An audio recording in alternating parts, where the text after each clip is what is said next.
ഇപ്പോ പെണ്ണിന്റെ തന്തയാണ് പ്രശ്നം. ഈ പെണ്ണിന്റെ തന്തയും ചെറുക്കന്റെ തന്തയും തമ്മിലുള്ള തന്ത എന്ന ചന്ത വർത്തമാനം നിർത്തി ഡീസന്റ് ആയിട്ട് അച്ഛ എന്ന് പറഞ്ഞൂടെ? താനാരാ ഗുണ്ടട്ടോ? ഗുണ്ടത്തിനെ പറ്റി അക്ഷരം പറയാ. ശരി, നിന്റെ അമ്മാവനോട് എന്നിട്ട് പോകാൻ പറഞ്ഞു. പ്ലീസ് മതി. ഈ പ്രതികൂല സാഹചര്യം കണക്കിലെടുത്ത് മഹേഷിന്റെ ശത്രുവായി കാണുന്ന ഡോക്ടറെ കൊണ്ട് തന്നെ ഈ മഹേഷിനല്ലാതെ മറ്റൊരു തെണ്ടിക്കും എന്റെ മോളെ വിവാഹം കഴിച്ചു കൊടുപ്പിക്കില്ലെന്ന് പറയിപ്പിക്കണം. അത്രയല്ലുള്ളൂ. അതത്ര ഈസിയാണോ വെച്ചാ? കടുപ്പം തന്നെ. പക്ഷെ അതിന് ഞാൻ സൂത്ര പണികളുണ്ട്. എന്ത് സൂത്രം? മേഘയ്ക്ക് മഹേഷിന് ഇഷ്ടമായി കഴിഞ്ഞ സ്ഥിതിക്ക് ഇനി ഉണ്ണിത്താൻ ഡോക്ടറെയാണ് മഹേഷിന്റെ കഴിവിനെ കുറിച്ച് ബോധ്യപ്പെടുത്തേണ്ടത്. സപ്പോസ് സ്വന്തം ജീവൻ വരെ അപകടത്തിലായിരിക്കുന്ന ഘട്ടത്തിൽ ഡോക്ടർ ഉണ്ണിത്താനെ ഒരു ചെറുപ്പക്കാരൻ വന്ന് സാഹസികമായി രക്ഷപ്പെടുത്തുന്നു എന്ന് കരുതുക. ആ ചെറുപ്പക്കാരനെ കുറിച്ച് ഡോക്ടർ ഉണ്ണിത്താന്റെ മനസ്സിൽ എന്തായിരിക്കും വികാരം? പുച്ഛം, സ്റ്റുപ്പിഡ് അല്ലേ? അഭിമാനം. അങ്ങനെ തന്റെ ജീവൻ രക്ഷിച്ച ചെറുപ്പക്കാരൻ മകൾ സ്നേഹിക്കുന്ന ഒരാൾ കൂടിയാണെന്ന് അറിയുമ്പോൾ തന്റെ മകളുടെ ജീവിതം ആ ചെറുപ്പക്കാരന്റെ ബലിഷ്ഠമായ കരവലയങ്ങളിൽ ഭദ്രമാണെന്ന ഫാദറിലേക്ക് തോന്നും. ഇത്രയൊക്കെ പ്ലാൻ ചെയ്യാൻ മാത്രം ഏട്ടന്റെ ജീവൻ അപകടത്തിലൊന്നും അല്ലല്ലോ. നമ്മൾ അപകടത്തിലാക്കുന്നു. അയ്യോ, അപകടത്തിലാക്കാനോ? ഇവനെ കടലിലെറിയാം. നമ്മൾ അദ്ദേഹത്തെ കിഡ്നാപ്പ് ചെയ്യുന്നു.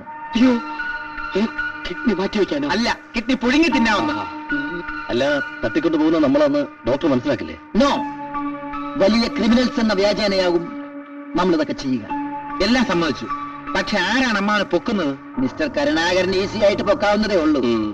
ആട്ടെ, ഡോക്ടർ ഉണ്ണിത്താൻ എന്ത് ഭാരം കാണും? ഒരു 300 കിലോ ആണ്. 300 കിലോയോ? വല്യമാൻ എന്താ ഉപ്പിയാക്കാണോ? ഒരു 85 കിലോ വരും. ഇനിയിപ്പോ ഒരു 10 ആണെങ്കിലും പ്രശ്നമല്ല. ഇത് കണ്ടോ, ഒരു 6 മണിക്കൂർ നേരത്തേക്ക് സപ്തനാടികളും തളർത്താൻ ഈ ഇഞ്ചക്ഷൻ മതി. ശബ്ദം പുറത്തു വരികയുമില്ല. അവസാനം ഇതൊരു തീക്കളിയാവോ? തീ പിടിച്ചാൽ അണയ്ക്കാനും ഈ ജോൺ സാമുവിന് അറിയാം. അണച്ചാ മതി, ബാക്കി പറ. അങ്ങനെ കൃത്യം 12 മണിക്ക് ഇഞ്ചക്ഷൻ കൊടുത്ത് ഉണ്ണിത്താനെ പൊക്കി നമ്മുടെ അജ്ഞാത സങ്കേതത്തിൽ കൊണ്ടുവന്നിരുത്തുന്നു. മയങ്ങി കിടക്കുന്ന ആളെ ഇരിക്കുവോ? ഇരുന്നില്ല, കിടത്താൻ വിഷമിക്കണ്ട. നാളെ സുപ്രഭാതത്തിൽ അങ്ങേരെ കാണാതെ കൂട്ടനിലവിളി ഉയരും.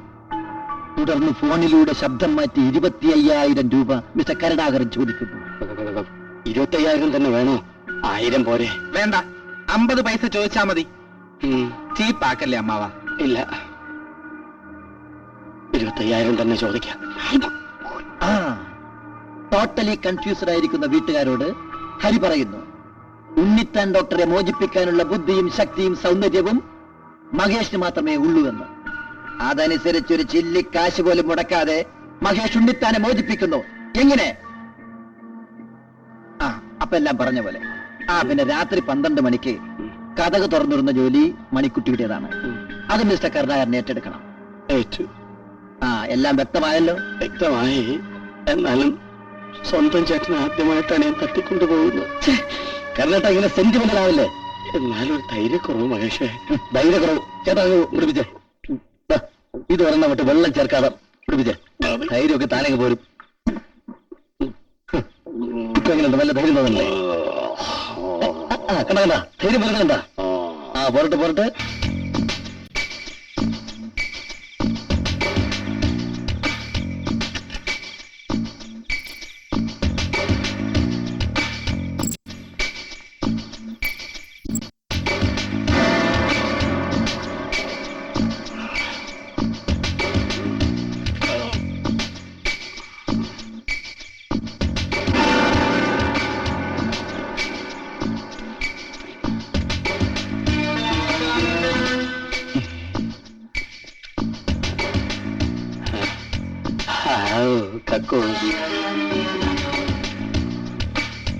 ഡോക്ടറുടെ വീട് അവിടെ കാണുന്നില്ലല്ലോ. ആ കണ്ണാടി എടുത്ത് വയ്ക്കണം.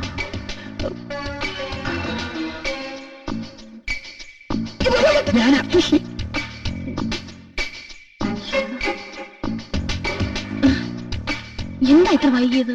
കാണാതെ ഞാൻ വല്ലാതെ പേടിച്ചു. സെറ്റപ്പ് ഒക്കെ റെഡി ആയിട്ട് വരാൻ പറ്റുമോ മണിക്കൂട്ടിയെ? ദൗത്യം പരാജയപ്പെട്ടാലേ ഞാൻ നീ അടക്കം തീർന്നില്ലേ? വല്ലേട്ട് ഉറങ്ങിയോ? കൂർക്കം വലിച്ചുറങ്ങുകയാണ്. നന്നായി കുടിച്ചിട്ടോ? നാടൻ പട്ടയായിരുന്നേ, മരുന്നിന്റെ ആവശ്യമില്ല. നാടൻ പട്ടയുടെ പ്രത്യേകത അത് ഞാൻ ആളെ പൊക്കി കഴിഞ്ഞിട്ട് പറയാം. ഞാനിപ്പോ മരുന്നിനകത്ത് നിറച്ചോട്ടെ.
എങ്ങനെയുണ്ട്? എന്റെ അമ്മാവനല്ലേ? ഐഡിയ എന്റെ അല്ലേ? ഓ, അത് ഞാൻ ഓർത്തില്ല. കൺഗ്രാറ്റ്സ്. Thank you.